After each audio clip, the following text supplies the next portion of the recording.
بسم اللہ الرحمن الرحیم۔ السلام علیکم۔ امبر ناگ ماریا سیریز ایپیسوڈ نمبر 59 پہلا حصہ۔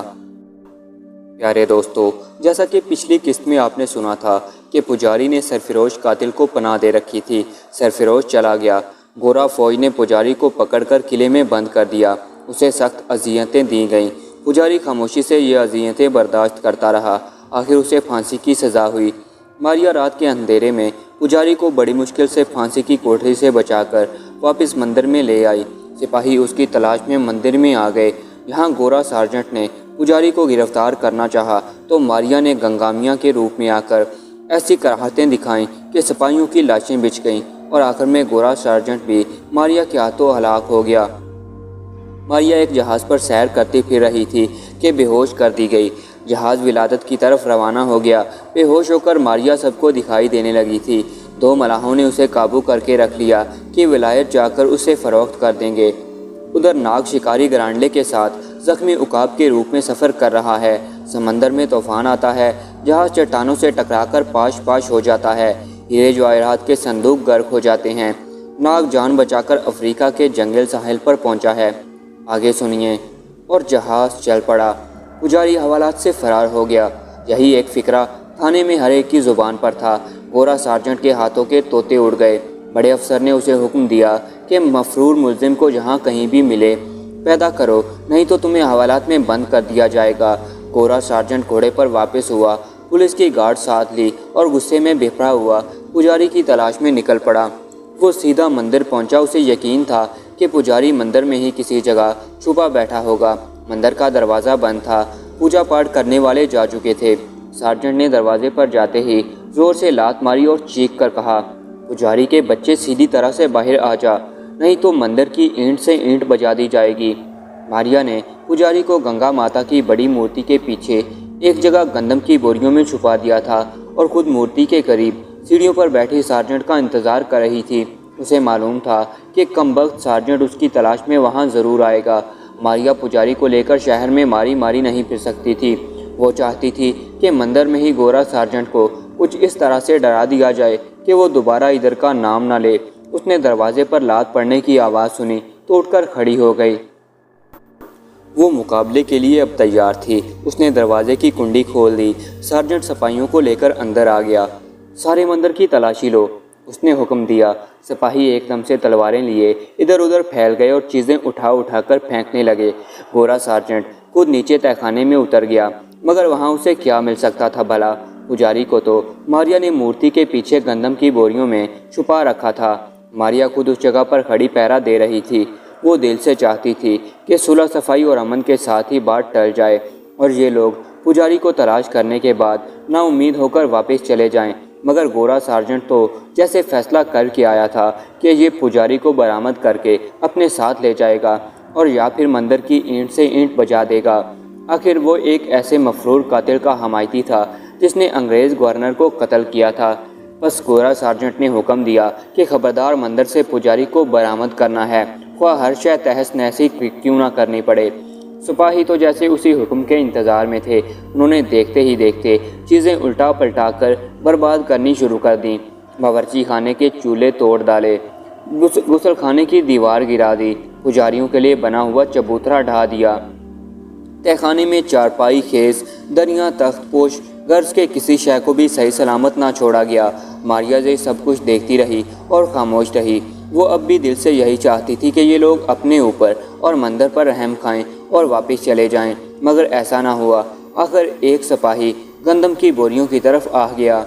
ادھر کیا رکھا ہے؟ اور اس نے بوریوں کے پیچھے آ کر تلاشی لینی شروع کر دی۔ ماریا کے لیے اب صبر کرنا بہت مشکل تھا۔ وہ ہوشیار ہو گئی۔ یوں ہی ایک سپاہی نے آگے بڑھ کر ایک بوری کو اٹھا کر پرے کیا۔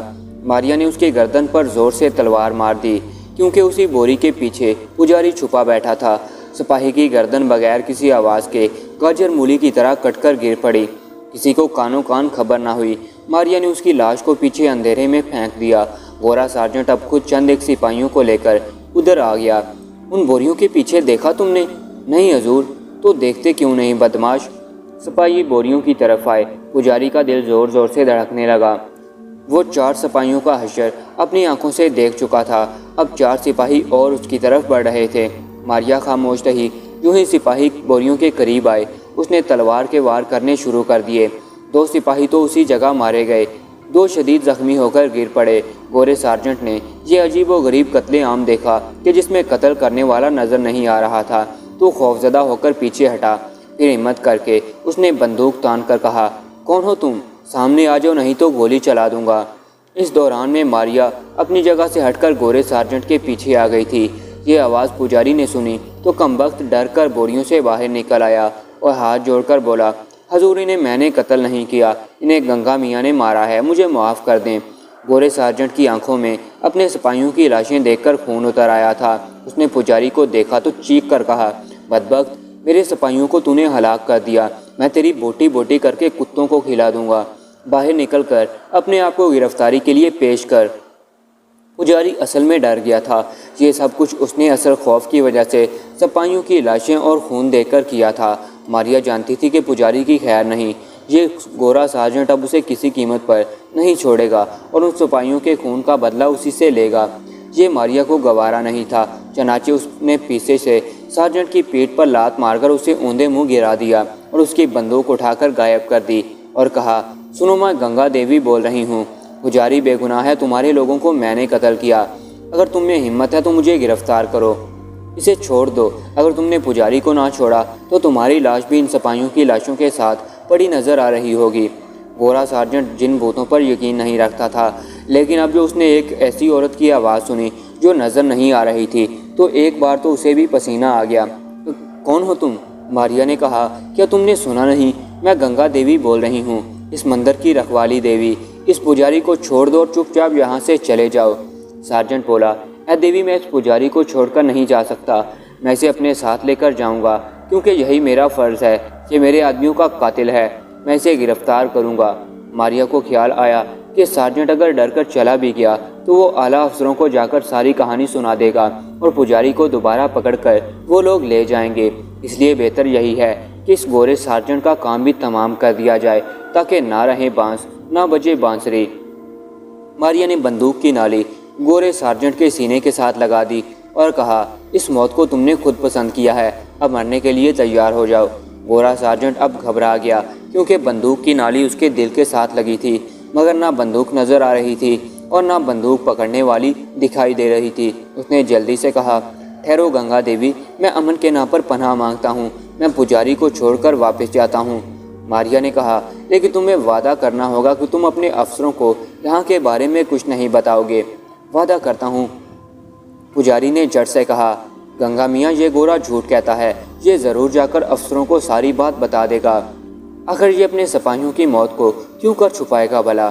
اسے ہرگز جانے نہ دینا، اسے بھی ختم کر دو۔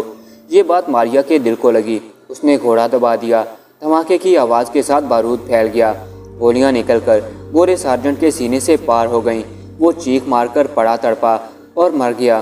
ماریا نے محاذ فتح کر لیا تھا، وہاں دشمن کی لاشوں کے سوا کچھ بھی نہیں تھا۔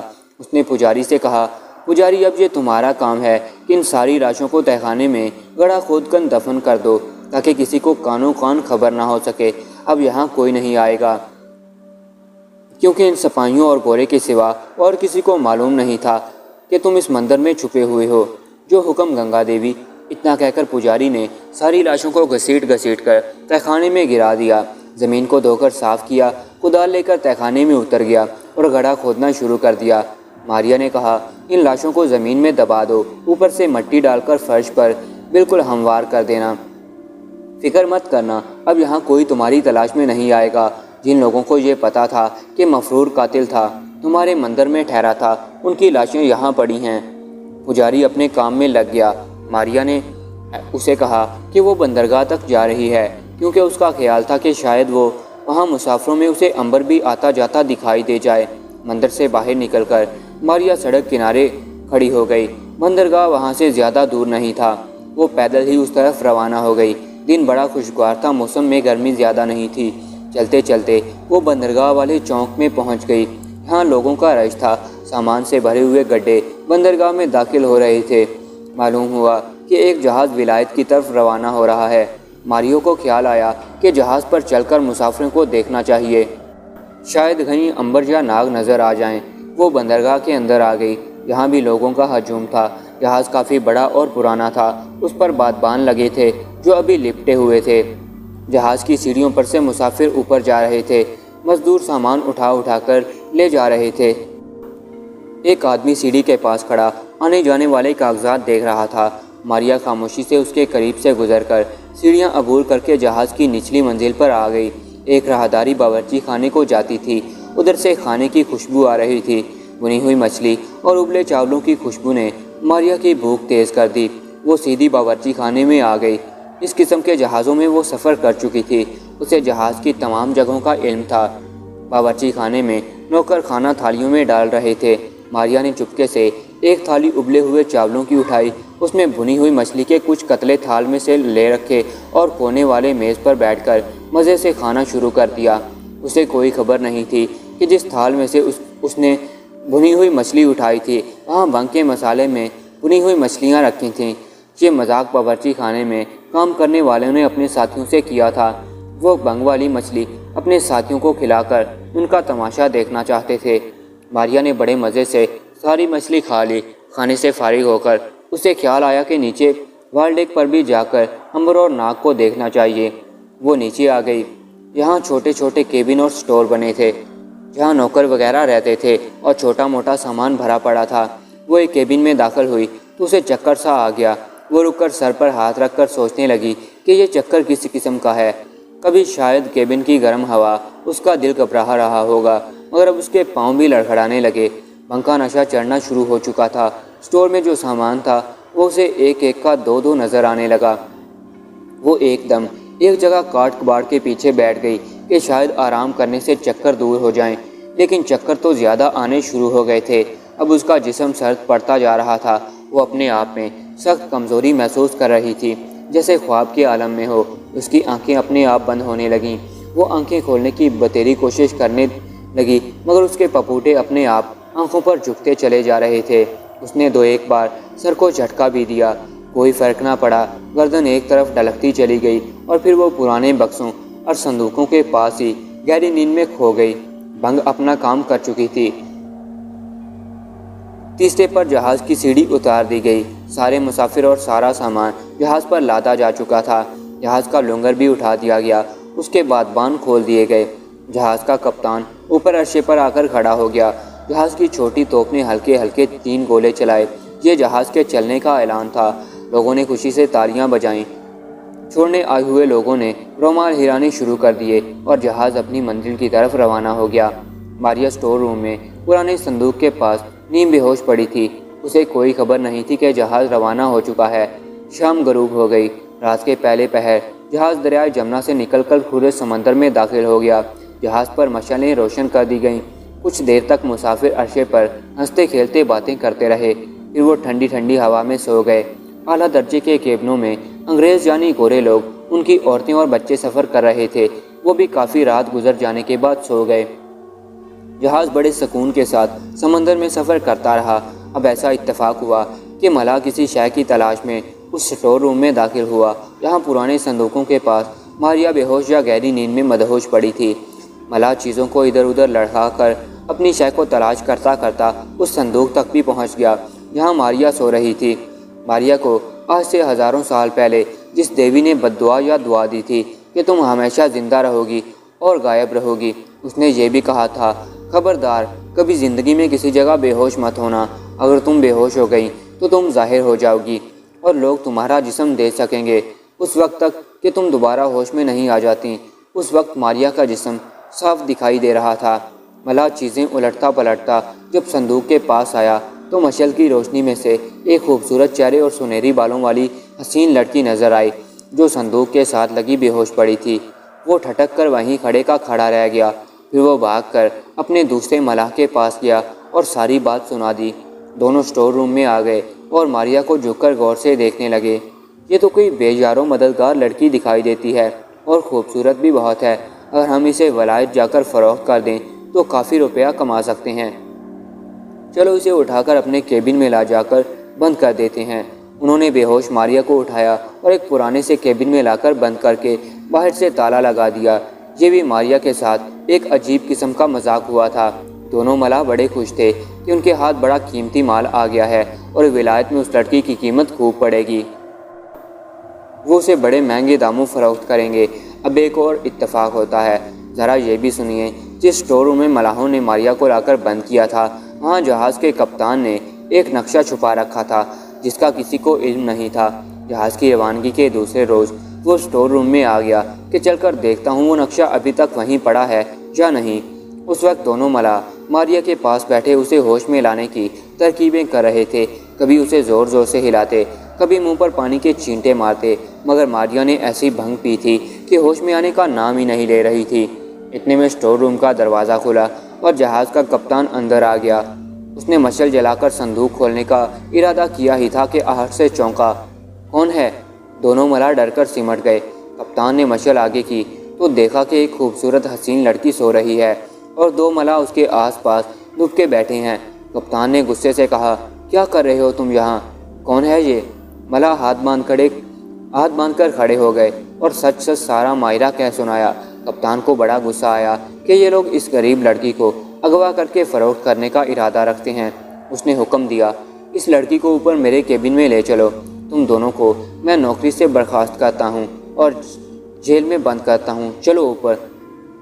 دونوں ملاحوں نے ماریا کو اٹھا لیا اور اوپر لا کر کپتان کے کیبن میں بستر پر لٹا دیا۔ کپتان نے دونوں ملاحوں کو حوالات میں بند کر دیا۔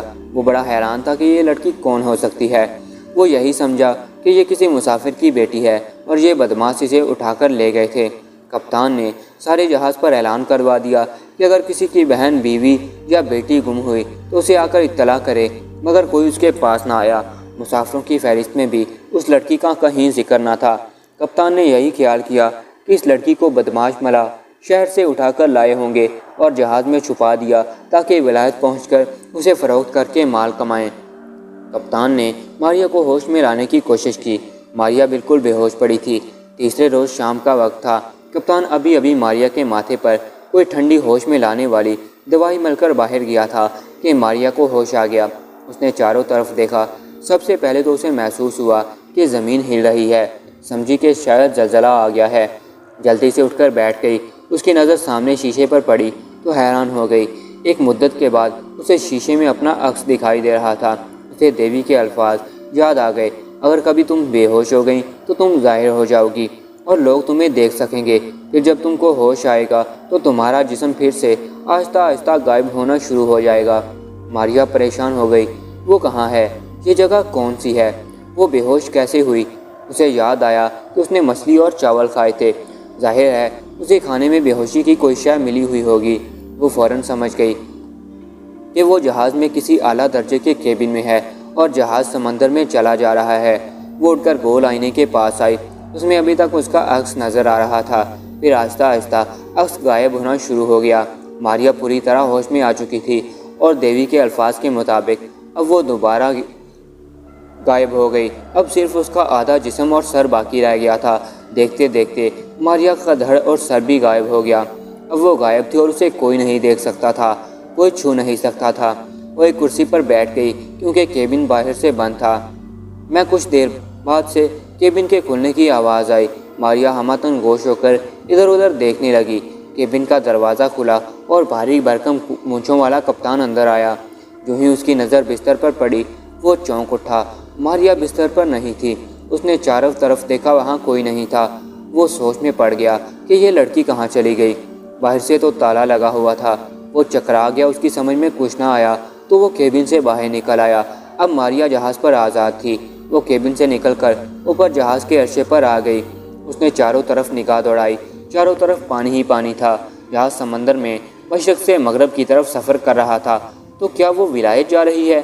اب وہ سوائے جہاز سفر کرتے رہنے کے اور کچھ نہیں کر سکتی تھی۔ برے پن سے اس نے سوچا، لیکن کیا خبر اس میں بھی کوئی بہتری ہو سکتا ہے ولایت میں امبر اور ناگ سے ملاقات ہو جائے۔ سمندر کا انتقام۔ اب ماریا بھی سفر میں ہے اور ناگ بھی سفر میں ہے۔ دونوں آگے پیچھے گہرے نیلے سمندر میں الگ الگ جہازوں پر ولایت کی طرف سفر کر رہے ہیں۔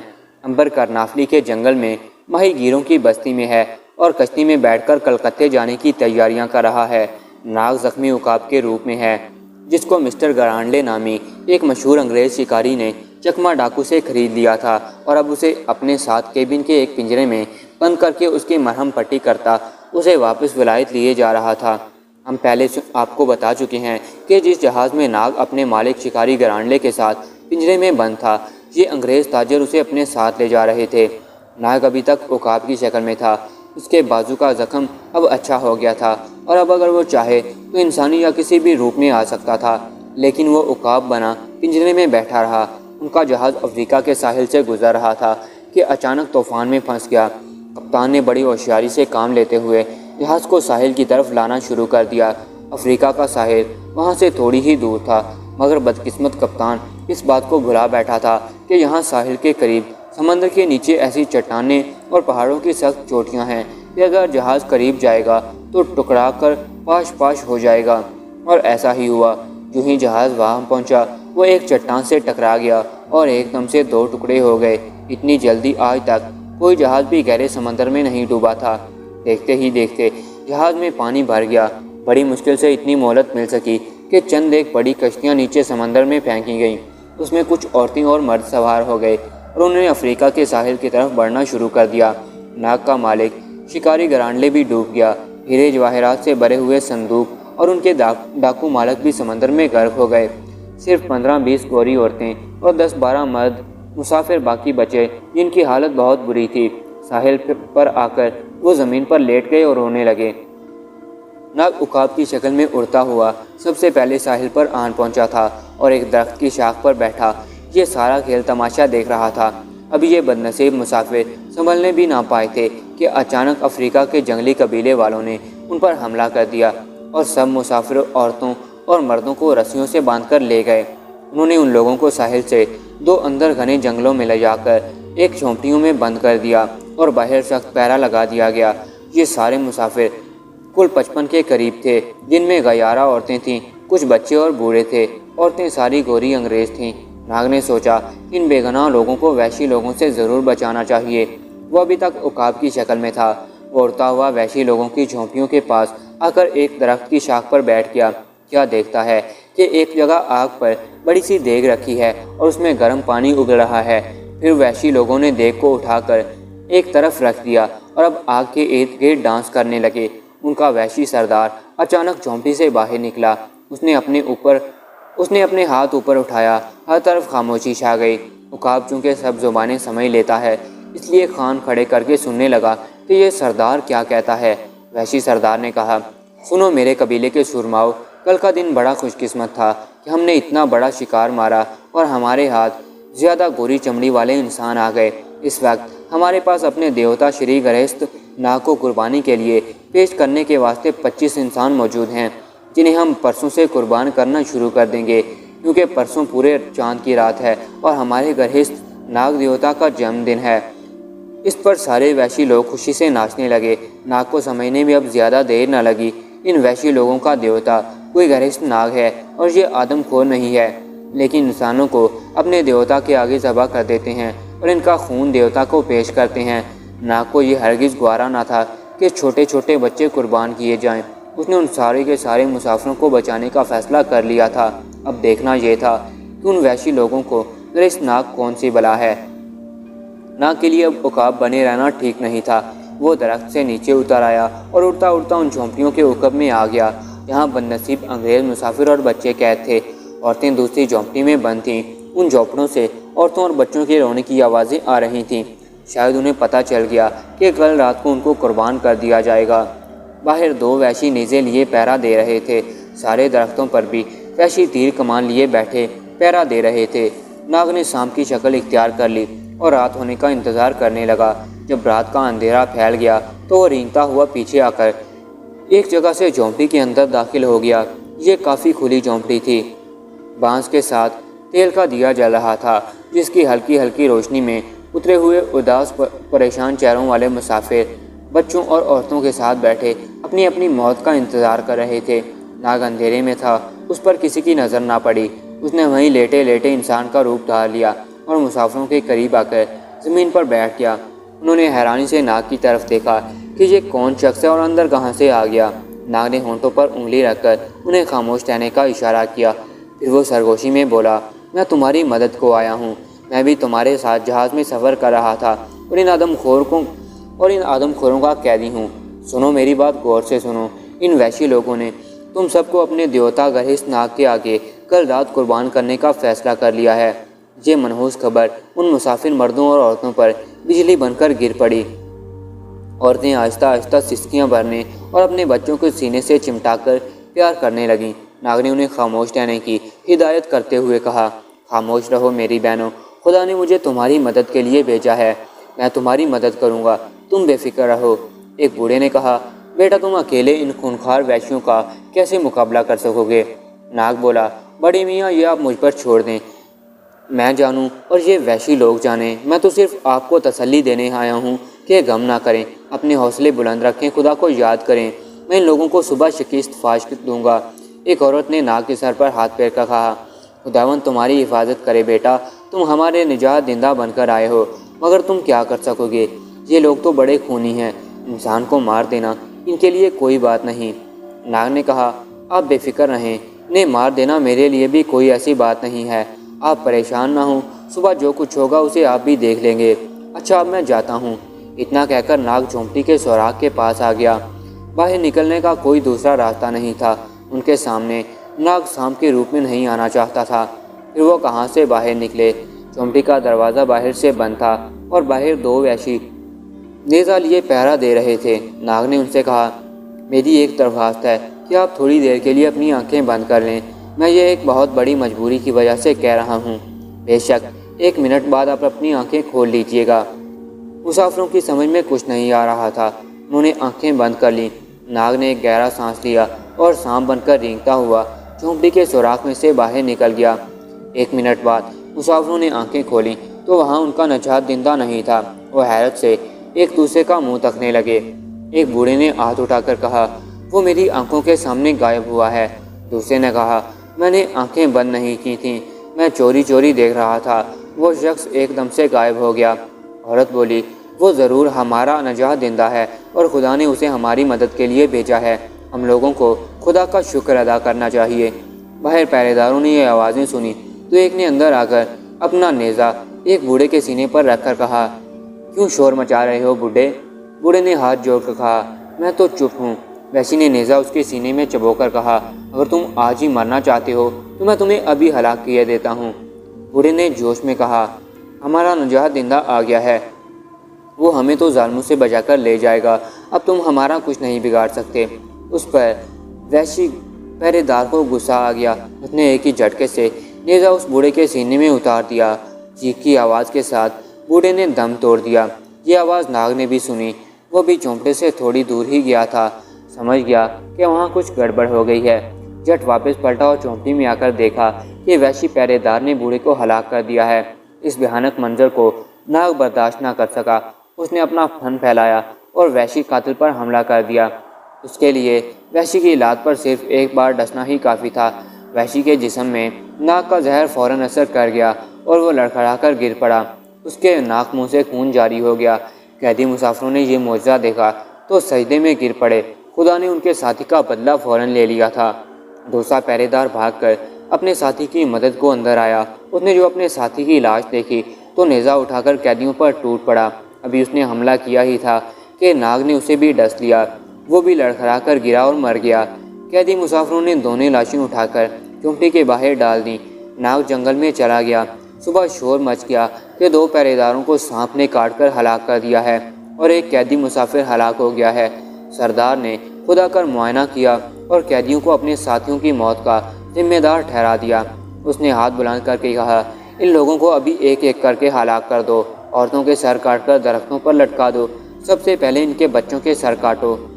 وحشی لوگ کلاڑے لے کر قیدی عورتوں کی طرف بڑھے، عورتوں نے رونا چیخنا چلانا شروع کر دیا، مردوں کو رسیوں سے باندھ دیا گیا، عورتوں کو پکڑ کر جھونپڑی کے آگے کھڑا کر دیا گیا۔ سردار نے کہا، ان عورتوں کی گردنیں کاٹ ڈالو۔ ایک وحشی کلاڑا لے کر قیدی عورت کی طرف بڑھا۔ ناگ یہ سارا تماشا ایک طرف کھڑا دیکھ رہا تھا۔ جو ہی وحشی نے کلاڑا اٹھایا، ناگ بیچ میں آ کر ہاتھ اٹھا کر بولا، خبردار سردار، ایسا نہ کرنا، نہیں تو میں تمہارے سارے بچوں کو ایک ایک کر کے تمہاری آنکھوں کے سامنے ہلاک کر دوں گا۔ سردار دم خود رہ گیا کہ یہ کون دبلا پتلا سا نوجوان ہے جو ان کی جنگلی زبان میں اسے اس قدر خوفناک دھمکی دے رہا ہے۔ اس کی آنکھوں میں خون اتر آیا۔ وہ تخت پر غصے سے کانپتا ہوا اٹھا اور اپنا کلہاڑا لے کر ناگ کی طرف بڑھا۔ ناگ نے کہا، سنو، میں گھریش ناگ ہوں، تمہارا دیوتا ہوں۔ اور اس کے ساتھ ہی وہ روپ بدل کر ایک بہت بڑا اژدہا بن گیا۔ اس کے 7 منہ تھے اور ہر منہ میں سے 2 شاخہ زبانیں باہر نکل رہی تھیں۔ یہ منظر دیکھ کر سارے وحشی دہشت سے لرز اٹھے اور سجدوں میں گر پڑے۔ سردار کا بھی خوف سے رنگ پھک ہو گیا۔ وہ ایک دم سے زمین پر سجدے میں گر پڑا۔ قیدی عورتیں اور مرد یہ منظر دیکھ کر حیرت میں غرق ہو گئے۔ انہوں نے اپنے نجات دہندہ کو پہچان لیا تھا۔ وہی رات والا نوجوان تھا جو ان کی جھونپڑی میں آیا تھا اور اب ایک بھیانک اژدہے کی شکل میں وحشیوں کے درمیان پھن اٹھائے چوم رہا تھا۔ ان کی سمجھ میں کچھ نہیں آ رہا تھا کہ یہ شخص کوئی جادوگر ہے یا کوئی بھوت پریت ہے۔ ناگ نے اپنا پھن لہراتے ہوئے کہا، سردار، تم نے بے گناہ لوگوں کو پکڑ کر بہت بڑا ظلم کیا ہے۔ اگر تم ان لوگوں میں سے کسی ایک کو بھی ہلاک کر دیتا تو میں تمہیں تمہارے قبیلے پر اپنا عذاب نازل کرتا۔ میں تمہارے سارے جنگل جلا کر خاک کر دیتا اور تمہارے بچوں کو ہلاک کر دیتا۔ سردار نے زمین پر ناک رگڑتے ہوئے کہا، دیوتا، مجھے معاف کر دو، مجھ سے غلطی ہو گئی، اب ایسا نہیں ہوگا۔ ناگ بولا، اچھا جاؤ، میں نے تمہیں معاف کیا۔ اب ان لوگوں سے اپنے برے سلوک کی معافی مانگو، ان کو اپنا خاص مہمان سمجھ کر ان کی خدمت کرو اور ان کے واپس جانے کا انتظام کرو۔ میں ایک انسان کے روپ میں تم سے پھر آ کر ملوں گا۔ جو حکم میرے دیوتا۔ سردار نے جھک کر ادب سے سلام کیا۔ گھریش ناگ رینگتا ہوا جنگل میں گم ہو گیا۔ وہاں جا کر اس نے پھر سے انسان کا روپ دھار لیا اور ناگ بن کر واپس سردار کے پاس آ گیا۔ اس نے سردار کی گردن پر ہاتھ رکھ کر کہا، سنو سردار، مجھے گھریش دیوتا نے بھیجا ہے۔ میں اپنی نگرانی میں ان قیدیوں کو لے کر ان کے وطن جاؤں گا۔ تمہارا فرض ہے کہ ان کے سفر کا بندوبست کرو۔ سردار نے جھک کر کہا، ایسا ہی ہوگا میرے عظیم دیوتا۔ اسی وقت سردار کے حکم سے ان قیدی مسافروں کو آزاد کر دیا گیا۔ ان کی توازے تازہ جنگلی پھلوں اور مرغیوں کے بھنے ہوئے گوشت طے کی گئی۔